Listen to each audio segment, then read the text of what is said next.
And then the black pillars. And the black pillars, well, what could I describe them as? The miserable of the awakened world.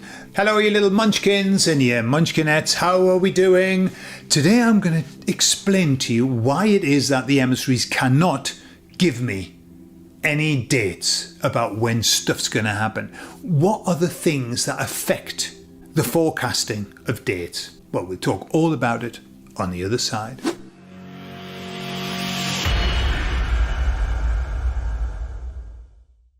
So in the last video, I was telling you that the emissary said, hey, we can't give dates. We just keep giving the same message over and over and over again. But we don't give dates because there are lots of things that affect the projection forward of a date. So I said to them, what are these things? I wanted to know. I was very interested to know. What is it that affects what we think is going to happen? What psychics see in the future? What the remote viewers see, and how is it that it changes? What they saw in the Looking Glass project, and then it changes. And they said, okay, there are a number of things. Number one, there are many, many, many light beings who are working to help to move this forward. And they always have a positive effect. Because they're working in the background, but they're connecting with people like the emissaries. They say, for me, they're called the emissaries, and for other people, they're called many other names. It's just an energy that's been sent to promote the moving forward of the Great Awakening. So on a positive side, they said that the light beings are affecting the speed of the move forward to the goal. Okay. The second, the thing that's causing a shift in the timeline, I suppose, are the people who give the messages here. The people who, the light beings are working with us, and people are giving the messages, and so many, even in the comments. People are saying, you know, I'm having downloads, I'm receiving this message. Some people like Moira, hello Moira, love you so much. Moira, she puts what she downloads, and loads of other people as well. I'm sorry if I haven't mentioned your name, but lots of people are saying, hey, I got this information. Beautiful. All of these messages that we are giving are also working to accelerate this move forward. But if it was all that, that would be lovely. But there's other things that are working to drag it back. So the next one, number 3, the black pillars. Now that's not the pillars that hold the building up. The black pillars, the people who give the black pill. For a while, I didn't understand what a black pillar was.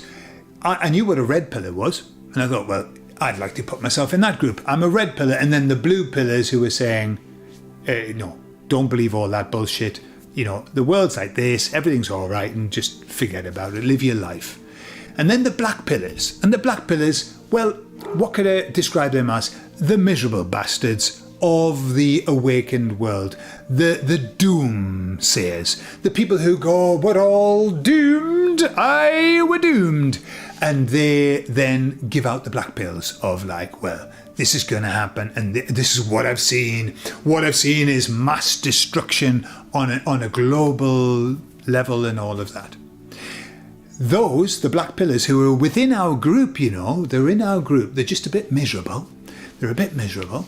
And maybe they're getting in touch with things, you know, maybe, you know, from their perspective, the energy that they're carrying, they're seeing stuff that's not so grand. I only see good stuff. I only see good stuff because I'm an optimist.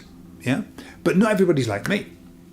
So what they said is that the black pillars, as they're giving this information to us, can drag us back.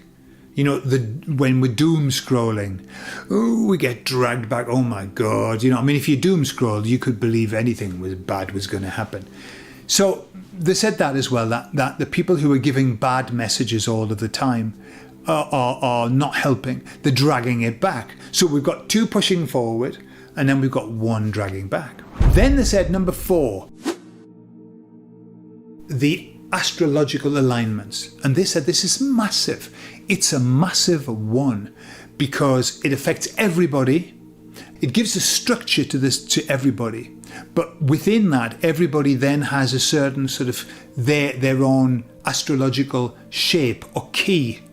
And so it affects everybody in a slightly different way. But they said astrologically, it's enormous. The energies that can make changes. They said the issue is with that, is that astrologically, great things can happen. But at the same time, the baddies, who are probably the most knowledgeable astrologers in the world, they also know what's coming. And so the emissary said what they can do is they know the energies that are coming, and so they create scenarios that help them. They piggyback the energies to help them. When they know that a big energy is coming that might create an awakening, what they do is they then create situations of mass panic or mass fear. And it's like a balancing out of, well, you might think that you're awakening, but you're going to be so scared shitless that it nullifies, it wipes that out. That's the issue that we have, that the baddies know the stars far better than we do. And they use that as well. And so they said that's another situation where we can have a push, but at the same time we can have a pull. And then they said the last one, which we all know, the media that we have surrounding us. And they said that that's the job of the media, and I'm talking about the mainstream media, is literally to pull, to stop, to hamper, to make us constantly scared. Let me tell you what happened. So my parents-in-law here in Spain, both of them are retired. They spend all of the time watching the TV. They've got the most enormous fuck-off TV in their house. It's the biggest thing in the house. Shows the importance of it. And I'm sure you've heard about, the flicker rate on old TVs and the flicker rate on the new TVs, the digital TVs. It's exponential, the amount of flicker rate. And so those televisions can induce hypnosis very, very quickly. And this is the issue that we have with all of the people who are asleep, because the people who are asleep are people who watch a TV. And why are they asleep? They're not asleep. They're in hypnosis. They're in deep hypnosis. And so my mother-in-law sent a message saying, oh, everybody, don't be scared, but war could come to Spain. We could be in war very soon. Okay? And the people in the group, especially my wife and everything, were saying, why are you saying that? That's not going to happen. What have you seen? What are they saying on the TV? And my wife was saying, are you going to believe what they're saying on the TV? When they lied about all of the stuff about this and the pandemic, they lied, and they lied. And she was saying, yes, but that's not the same. This is not the same. This is different. Truly, truly, truly, deeply in hypnosis. And even though, and this is the thing, this is what so many people ask me. How is it when they've seen all of that and they know that it was all a pile of bollocks? Why are they still believing it? Well, that's because they're in hypnosis, and that's because the TV is a hypnotist. It's hypnotic in its effect.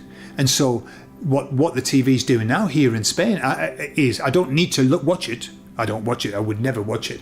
But I know what it's doing. Fear porn, fear porn, fear porn. And people are absolutely shitting themselves. That's the job of the media. The job is, I'm going to keep you fearful. And of course, what do you do when you're fearful? Well, you need reassurance. Where do you go? You certainly don't go to your son-in-law, who's a conspiracy weirdo. No, you go to the TV. And the amount of times that they said to me this, but the TV always gives you two sides, Oh, it's very fair. It gives you two sides. Two cheeks of the same arse. That's what it gives you. But they believe the TV's balanced. And they say, no, they say to me, you were being brainwashed by the internet. We are getting the true information from the TV. I'm busy reading in Esperanto. I'm learning Esperanto. I'm reading 1984 in Esperanto. And I'm reading it and I'm thinking, wow, this was a documentary. And I know it's a joke, like it's cliche now. 1984 was a documentary. It's a documentary. And it talks about the TV that's in the room, that's on all of the time, in everybody's house. And it's watching you at the same time that it projects information to you. And it's all propaganda about how well or how badly stuff's doing, how prices are going up or going down. It's all about the wars that are happening, whether they're winning the wars or whether they're losing. And then they have this 5 minutes of hate where people sit in front of the TV and they see a person who's on with the baddies, and they all start smashing things up and getting really angry and shouting at this man that's there, that's on the other side.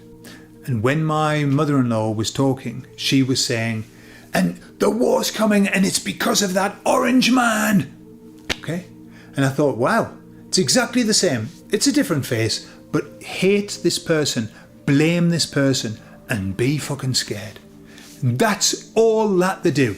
So that, for me, for the people who are in hypnosis, that's probably the most powerful out of everything. I don't think anything else can drag them out of that hypnosis. Doesn't matter where the stars align, they are there and they've got them. Will they escape from the hypnosis? Please God, yes. But I don't know. As long as they watch the TV, or as long as the TV projects that sort of shit, then they won't wake up. They can't. So that's what the emissaries are saying. That's the problem with setting times and targets and projecting into the future and saying that date, because there is too many things involved. And they give me an analogy. They said, if you're watching two people running, they're in a race and they're running along the track, and one of them's ahead, and you go, oh, he's going to win for sure, he's going to win. And then he trips up and the other person overtakes. And then you go, oh, well, he's going to win now, obviously. But then he trips up. And they said it's like that. You can never, just because one side seems to be prevailing, you can never then assume that it's going to continue, because they're all vying for the energy control. That's all. Ultimately, we're going to win. Ultimately, we're going to prevail. At the end of the day, right? That's what they say, isn't it? At the end of the day, right? We're going to win. Okay, a fin de cuentas, as they say in Spanish. We're going to win. Of course we are. It's always been the plan. In fact, it's the purpose of this timeline. It has a happy ending. It always has done. But we've got to go through these difficult times. And these are difficult times, hard to deal with, as the Bible says. Difficult times, hard to deal with. We've just got to roll with it. I wish that we could make it come faster. I wish that we could do something that would make it zoom. But there's more to it than just us. We have to do our part. We have to stay focused. We have to be excited about what's coming. We have to talk about it. We have to live it. We have to breathe it. But we also have to understand that there's more involved, and that there are other people at different stages who have to go through certain things. We haven't seen the whole amount of the Great Awakening yet. We haven't seen it yet. There's still people coming through. We've got to wait. We just chose to wake up early for whatever reason, and I don't know why. Why I chose to wake up 20 years ago. What was I thinking of? What was I thinking about? Why didn't I just wait? Just wait a bit. I could have lived in the world of Fantasy Island, you know, and think everything was all right. Why did I have to wake up 20 years ago? I don't know. But I chose to. There's obviously a reason, which I'll find out later on when I pop my clogs. And I go, oh yeah, that's why. For the moment, I can only regret waking up so long ago and having to watch this shit show from my perspective. But hey, do you know what? I would much rather, and I don't know how you feel, put it in the comments. Would you rather be asleep and be oblivious, or belivious as my friend used to say, be belivious to everything? Or are you happy to be awake and to be disappointed about where we are, but you're awake? Well, I'm interested to know that. I love you all. Everybody have a beautiful day, and I'll talk to you again. Bye-bye.